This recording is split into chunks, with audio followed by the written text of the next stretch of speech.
Welcome to The Bold Book of the Day with Dr. Denise Nicholson, a show that is a central hub and safe space for authors to share their stories. The Bold Book with Dr. Denise begins now. Welcome to Bold Book of the Day. My name is Dr. Denise Nicholson, and this podcast is for anyone looking for inspiration.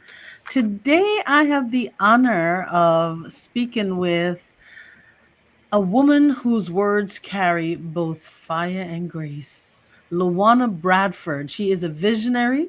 She's an author. She's a patriot, and not in the flag waving performance kind of way, but you'll see. Welcome, LaWanna Bradford.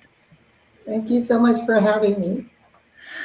Thank you for coming and sharing your newest book, I Pledge Allegiance, Reclaiming Patriotism Through Truth, Tears, and Triumph. How did you come up with this name? Let's start there. Well, the name of the book is I Pledge Allegiance, Journey Through the Words That Shaped the Nation.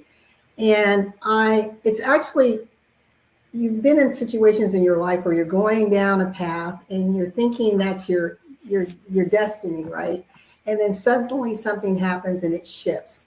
So I was in the process of actually writing another manuscript, and I woke up one morning with this burning in my heart about the Pledge of Allegiance. And what does it mean? And why do we say it? And does anyone care? And is it relevant today? And did I even know what it meant? And as I started to explore and ask myself questions, and I was doing it in a journaling format, it began to morph into this book. And that's when I came up with the title, A Journey Through the Words That Shaped the Nation, because it was my personal exploration to help me understand how these simple words literally shape how we see ourselves, how we see our nation, and how we see our future. Now, I'm thank you for sharing that, because I have been thinking since I've been looking forward to our experience, our conversation.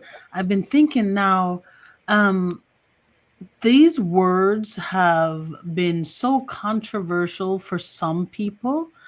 How did you know that this was the right time to write this book?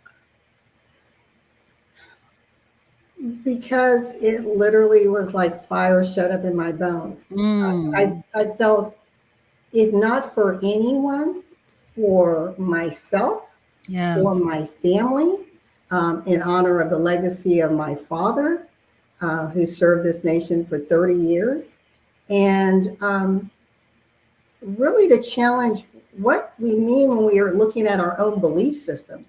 So yes, this concept is couched in the Pledge of Allegiance, but it goes even deeper to just what we say to ourselves, our commitment to ourselves, our commitment to our family, to others.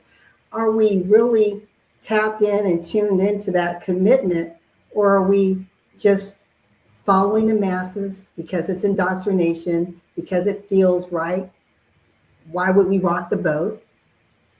So that's what brings us to this conversation today.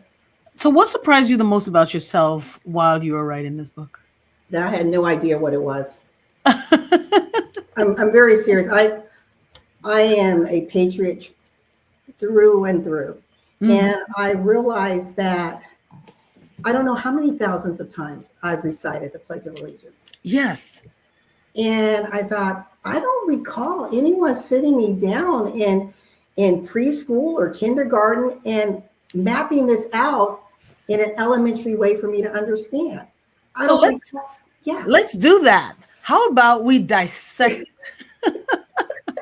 Let's talk about the line, one nation under God, indivisible. Yes, with liberty and justice for all. Yes. It's funny, Denise. I was talking to my brother about this yesterday, and he's driving, and he starts to recite it, and he goes, "Oh my God, what is the Pledge of Allegiance?" And I was cracking up. I said, how we forget. So I want to just give you just a little tiny bit of history. I'm thinking that this pledge had been here since 1776, 1892. Right, 30 years after the Civil War. And it was written to bring a nation that was trying to find itself, a nation that was still divided together. So Francis Bellamy is the one who wrote it. But the one nation under God wasn't inserted until 1954, when you think about post-World War II and Cold War. Almost 100 years later. Almost 100 years later. Wow. Yeah. So when we dissect it, so I pledge of allegiance, the first thing is, what is a pledge? Mm-hmm. You know, do people understand? It's, you know, it's your promise, it's your commitment. And allegiance is even deeper. It's like I'm pledging this commitment, mind, soul, and body to this thing, to this belief. So I pledge allegiance to the flag of the United States of America. So to the flag, to the symbol. So, you know, going beyond the fabric and the banner waving, but symbolically, what does it mean? The sense of freedom, the sense of unity, all of these symbolic components of the flag of the United States of America. Mm-hmm. And I had to sit there, United States. In theory, it sounds good. Yes. Right now, in our lifetime, we're more divided than we have ever been. Wow. And I thought, wow, okay, are we saying this in truth? Because if it was our truth, we would be speaking it, teaching it, living it. You know, it would be very demonstrative, but we see everything that's it appears to be going against it. And why so do you think that now there are more people that's going against it than for it?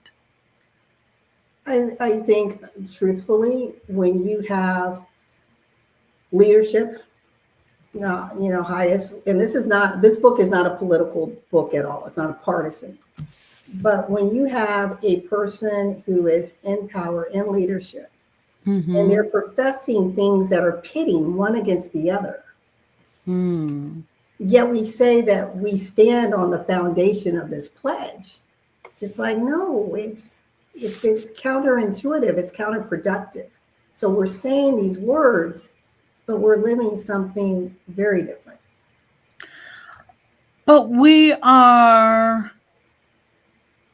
living in a time where we still have shared experiences like joys and grief and the things that echoes community. And then we also have, you know, that we're united by aspirations for safety, aspirations for equal opportunity, aspirations for, you know, justice, and a place where we feel like we belong. That's still one of our shared, or something that unites us under that symbol of the flag, and both, you know, not just the flag. Right. And when you have individuals who come, you know, from different backgrounds and experiences, and you have institutions and systems that reinforce, you know, before inclusivity, before diversity, before equity. Yet you still say, but this pledge is so important, it's not lining up. So again, into the republic means the people. Right. The power lies with the people. So we, the people, can demand, wait a minute, we want to see something different. We want to live our truths. We don't want to just display this United States of America. We truly want to be this beacon of hope that the world sees. We want to be truly a nation that has come together as this amazing melting pot that embraces ourselves. Like my father said, we were talking, he passed away at 94 last September. Bless him. And we were talking about just when he was born. He said, you know, when I was born, we were colored, then we were Negro, then we were Afro-Americans, then we were African-Americans, now we're African-American / Black. He said, when can we just be Americans? Mm. because I get our identity and in our heritage, but when are we going to just be Americans? Do you see in other cultures where they are accepted or labeled as American and we are not? I think every we are labeled as Americans. I grew up overseas, so I think when we step outside of our borders into other You're countries, American. yeah, we're Americans, right? USA, USA all day long. The moment we come in, we start dividing ourselves. So the division is here. We are being labeled maybe by our own system. I So the believe people that so. should be accepting us as Americans are the ones that say no, they're African Americans, they are Negro Americans, they are Yes, colored Americans. And so it is this country that has not accepted their children fully. I believe so. I have a good friend of mine, and she's Jamaican, and we were just talking in general, Big up and Jamaicans, okay, because I'm Jamaican. okay, and I refer to her as just in general. I said, as being women who are Black here in America, Hmm. and she was very offended by that. And she said, "I'm not Black. I'm Jamaican." I said, "Okay." So I respected again her view of herself, but I also saw she didn't want to identify with that label, that stigma for whatever reason. And Mm. I thought, but when you walk out the door, people don't see what country you of your They country see of you origin. first, your skin. Yes, First, they see you as a woman, yes, and then they see you as a Black woman, or they yes, may see you first as Black yes, and then as a Black woman. So yes, either way, you know, you have to realize who you are being seen at as when people look at you. yes, And so that's a thing that I realize a lot of people, I don't know if it's only Jamaicans, but I do see a lot of people have an identifying crisis where they don't want to be seen as the issues that is happening here with us. yes. Yeah. And unfortunately, those of us who come from, well, actually, pretty much all the Americans and islands have some enslaved ancestry, but actually here in the United States, um, the challenge is unless you've gone and done your DNA research, it's hard to find that country. Where in Africa or where in wherever do I originate from? So we tend to be. I think we are the only nation or people. I'm calling us a nation because Mhm. our identity continues to change. And who's changing our identities? I think it's the powers that be when they're trying to understand how to categorize us or how to cast us, right? It's like what fits. It's from people of color to now, you've got BIPOC, and like, why do we keep coming up with these labels to express the skin color? That's all it is. It's to express the skin color of individuals. Why? Do you feel that, and this is a question for the viewers and the listeners, that America hasn't accepted us, Black people, as American because America hasn't truly accepted the lies of America is built on we're all equal, all men are created equal, like that they say all men are created equal while enslaving Black people or denying humanity for others and profiting from our labor, profiting from colored people's labor, and not wanting to accept people as equal even though they're saying all men are equal. And that contradiction was never corrected. Well, I think the systems attempted to Mm-hmm. correct it by the separate but equal, time period. I think many feel that, okay, humanity is humanity, but let's keep us separate. Let them do their thing over here, and we do our thing over here, and everyone will be happy. And I think it's up to individuals who really want to embrace the divinity of individuals and the love of humanity to speak up in very innovative ways. And that's what this book is all about. It's just a fresh perspective of why do we believe what we believe. And believe it or not, we were indoctrinated. Yeah. We don't want to say that, but we Yeah. were. Yeah. What are some of the ways that we were indoctrinated that may have gone undetected or not so easily detected at first? Well, you think about the socialization, right? Primary socialization is typically in the home.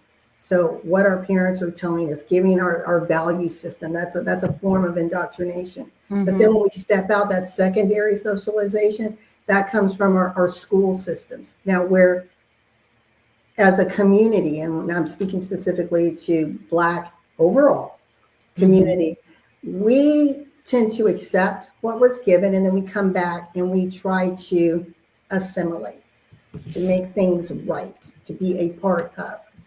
When you look at other nations that are represented here, people of other nations, they go back to their communities and they erase the indoctrination. The Arab League erases the indoctrination because they want to make sure that their values and the way they worship is very much a part of who they are going forward. Mm-hmm. And I think a lot of that is not due to fault of our own, but when you Mm-hmm. bring a people to any country against their will, and you Mm-hmm. strip them of everything, their names, their identity, their religion, Mm-hmm. what are you spending your life trying to do? You're trying to fit in, you're trying to belong, you're trying to be a part of, because you don't have anything to latch your identity onto. Whew. This is deep. And so the deeper truth is that Black people have always been American. And we have been American because we helped to build this America, this country, literally, culturally, and spiritually.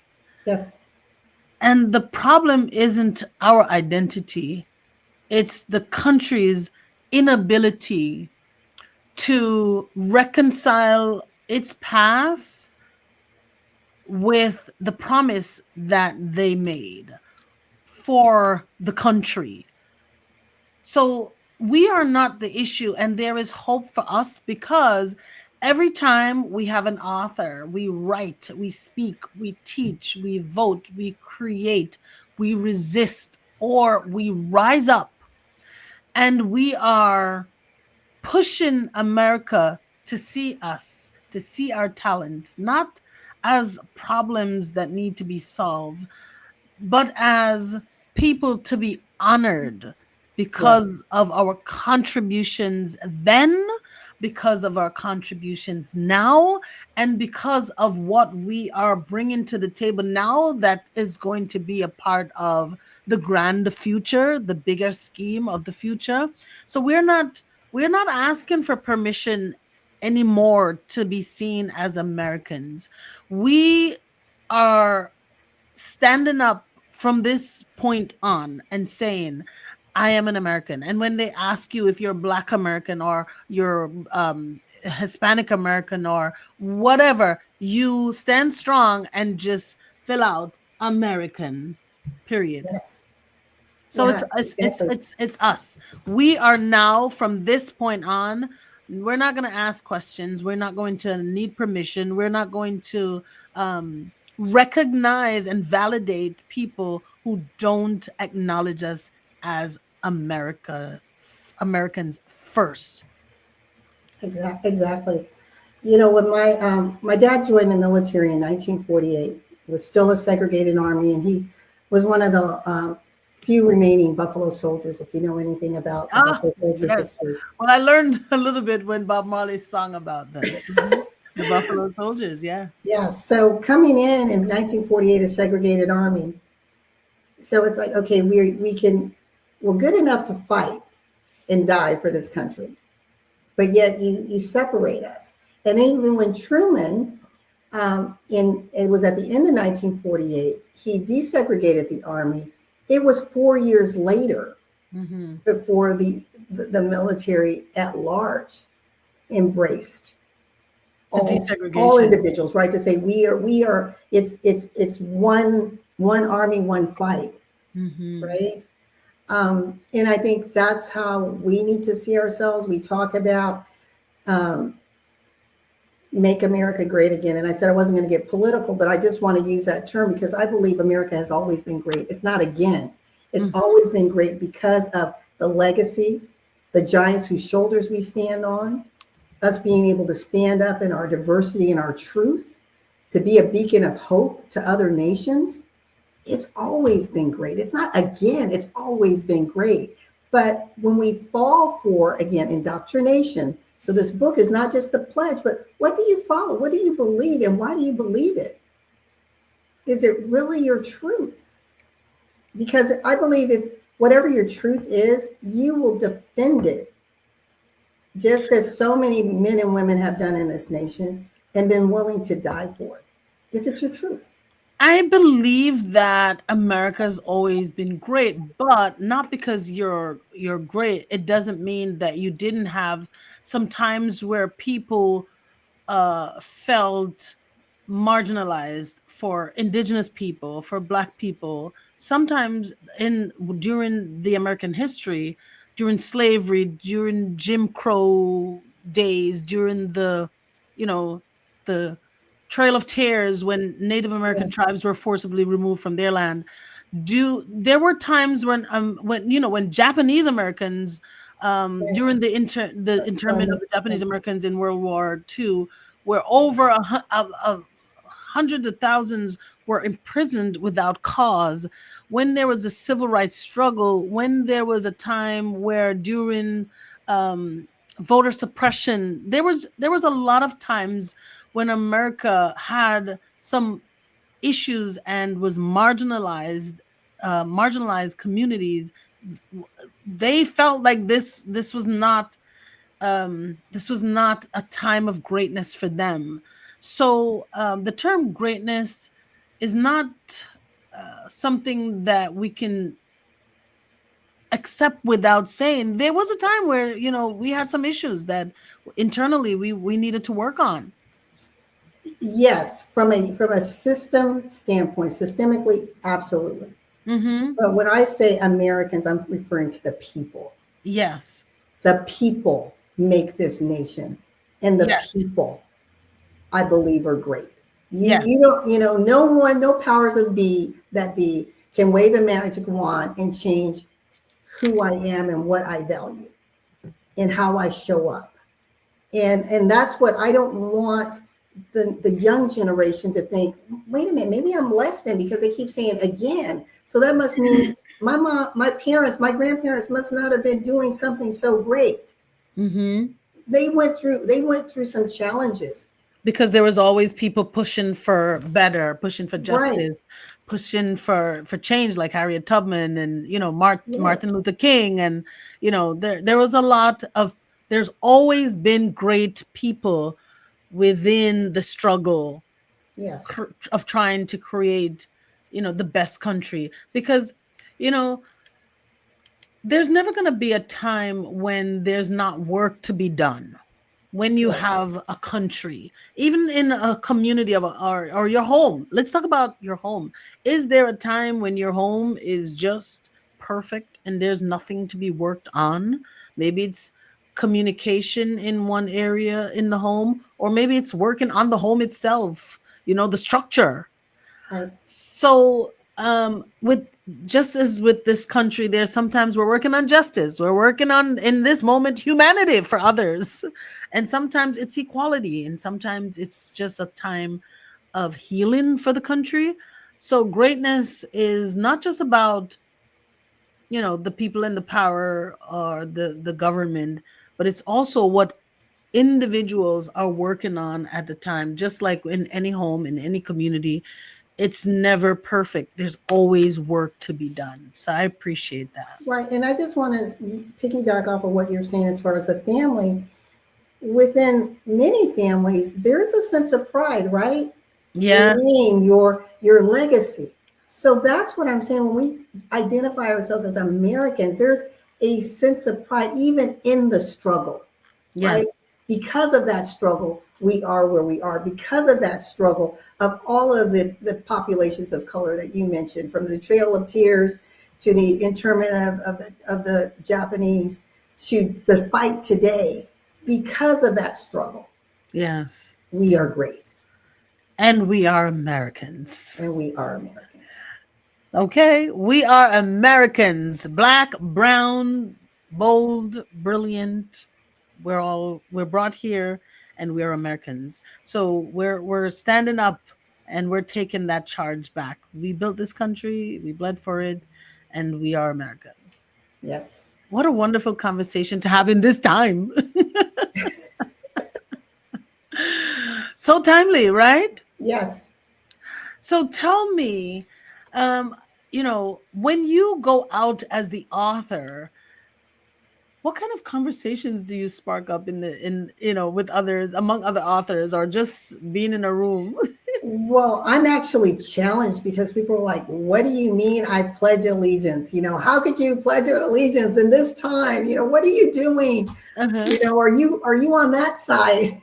And I'm like, no, I'm on the side of truth. I'm on the Yes. side of justice. I'm on the side of humanity. I'm on the Yes. side of building for the next generation. And to do that, it requires unification. And right now I happen to live in America and I'm an American. So the Yeah. Pledge of Allegiance, as I said, when I started just digging and asking myself a lot of questions, for me, I'm like, yeah, I do Pledge of Allegiance. We are not perfect by any means, Mm-hmm. but I believe in the hope and that it gives us. If this book had a soundtrack, what songs would be on it? Oh my goodness, if it was a soundtrack. Uh-huh. Well, you talked about Bob Marley, Get Up, Uh-huh. Stand Up for Your Right. Yep. And Don't Buffalo give up the Soldier. fight. Uh-huh. Right? Yep. So Bob Marley will be an artist up there. Uh-huh. I would say God Bless America would be one. Uh-huh. Because I truly do love this country, and whatever faiths that America. come together under that umbrella of deity. Let's see, what would be another one? How about Freedom by our friend Beyonce? Yeah, Freedom by Beyonce or John Batiste. I like his Uh-huh. his version of Freedom. Uh-huh. I like Sam Cooke, A Change Is Gonna Come. Yes. Yes, this soundtrack is getting really good.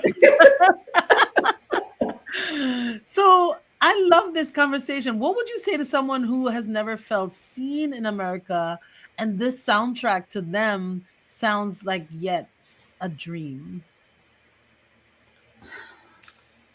I would say if you don't feel like you're being seen or heard, don't sideline yourself. There are always going to be individual situations that are going to try to block, minimize you. Mm-hmm. But when you can rise up, as Maya Angelou said, yet still I rise.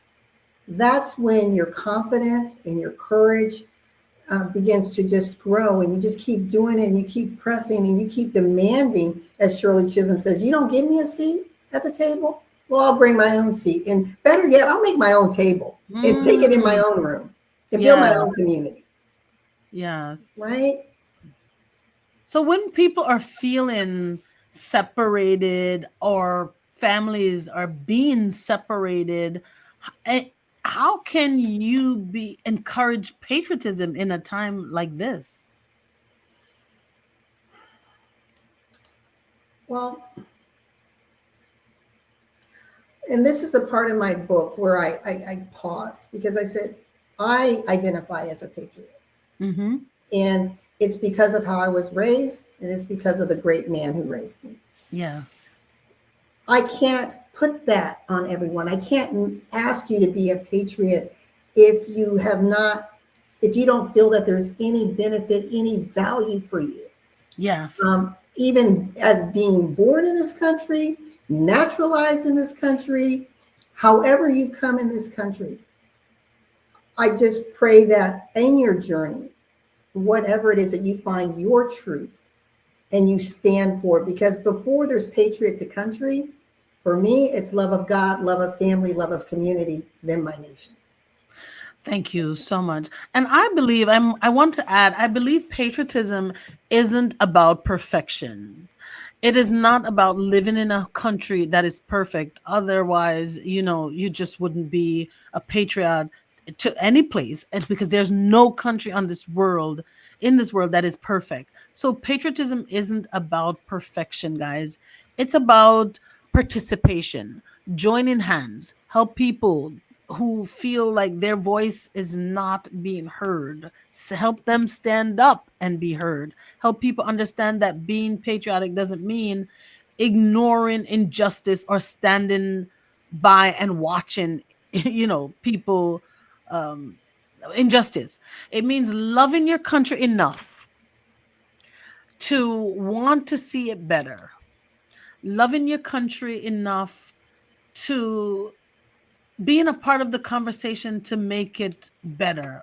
Okay. And so I'd like to say that patriotism is something, it's a participation. It's a Oh, definitely. participation. Yeah. Yeah. It's not a spectator sport. No. Mm-mm. That's really, I love that. It's not a spectator sport. Yeah. Yeah. You talked about your father as a soldier in a time when he wasn't even accepted fully. Mhm. What is the biggest lesson you learned from your dad about, that time?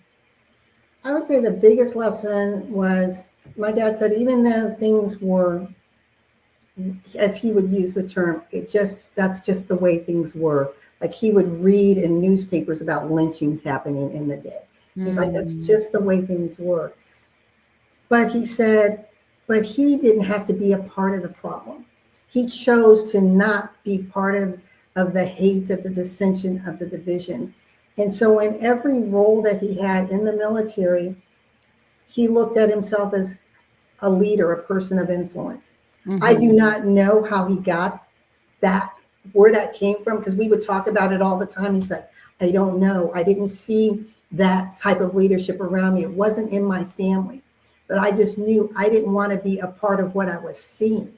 I Mm-hmm. wanted to be someone who could inspire the young leaders. And he mentored literally all the way, like 2 years prior to his death. He was involved in mentoring and talking about history, especially military history, blacks in the military history.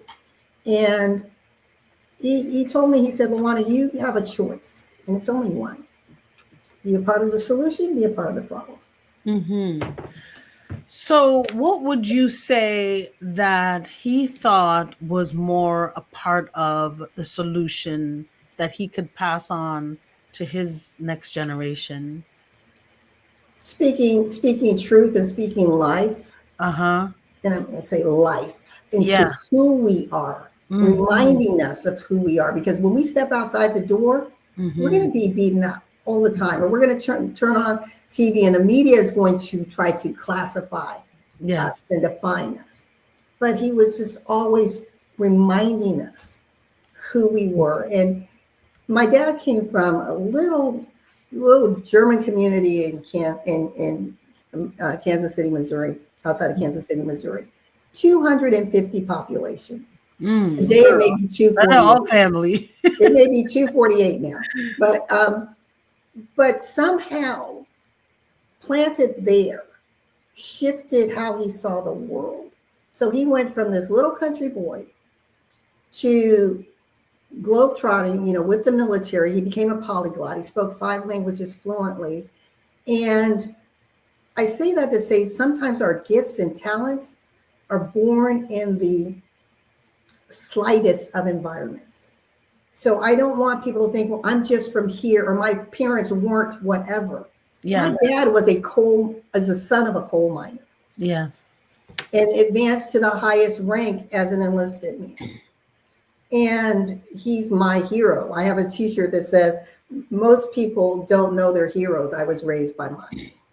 Wow. And so I think today my dad would tell me, because he has 2 grandchildren, to keep telling the stories, keep reminding them what we've done as a family, as a people. Speak the light that's out there. Yeah. Because anyone can jump in on the negative bandwagon in the train of condemning this and pointing fingers. Yeah. But it takes courage to stand defiantly against that and speak to the light. And so this book, I Pledge of Allegiance, speaks to the light. It speaks to the hope. And I'm getting beaten up by it. People are like, I don't know, I wouldn't have written that. It's because they are not understanding that patriotism or pledging allegiance is not saying that you accept everything that's going on. Yes. You're not blindly going in and saying, I pledge allegiance. You're also saying, go forward, not blindly pledging allegiance, but living up to the promise of the flag, of the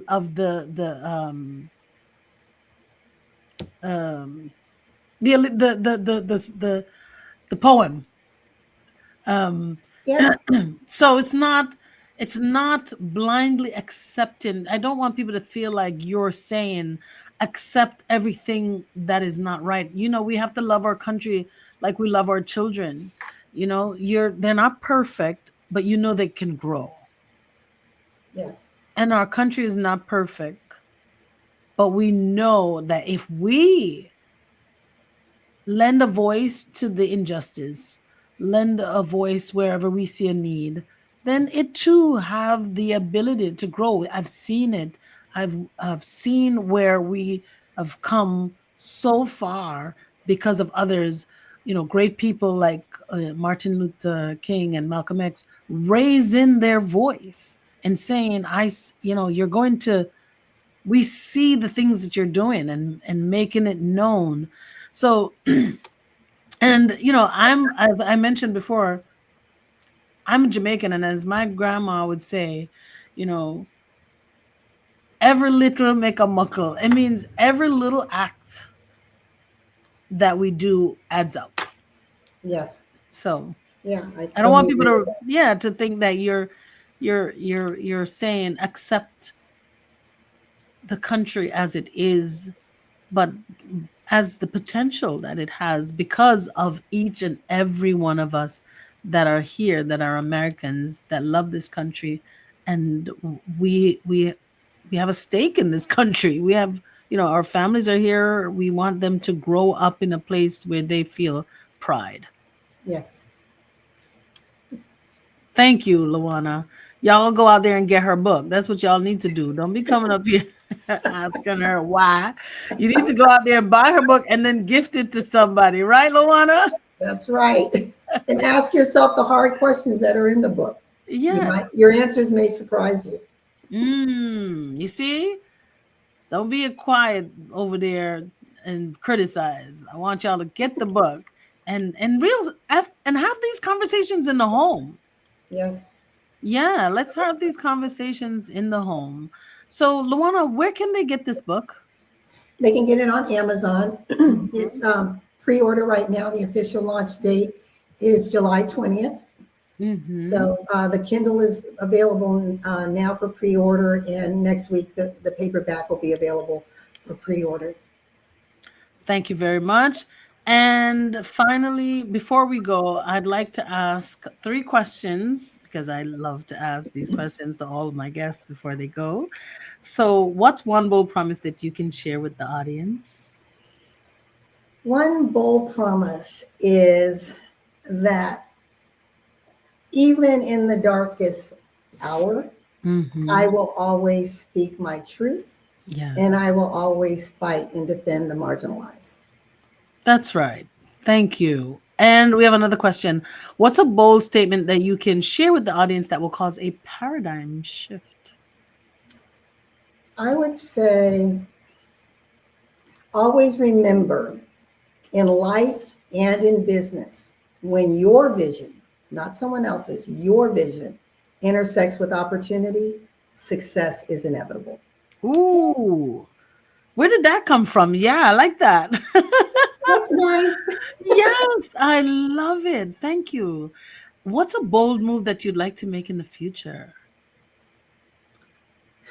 The bold move is, I don't know how this is going to happen, but I want to be a part of community sustainability efforts, not just here in the U.S., but around the world. So uniting women from all nations to help improve communities.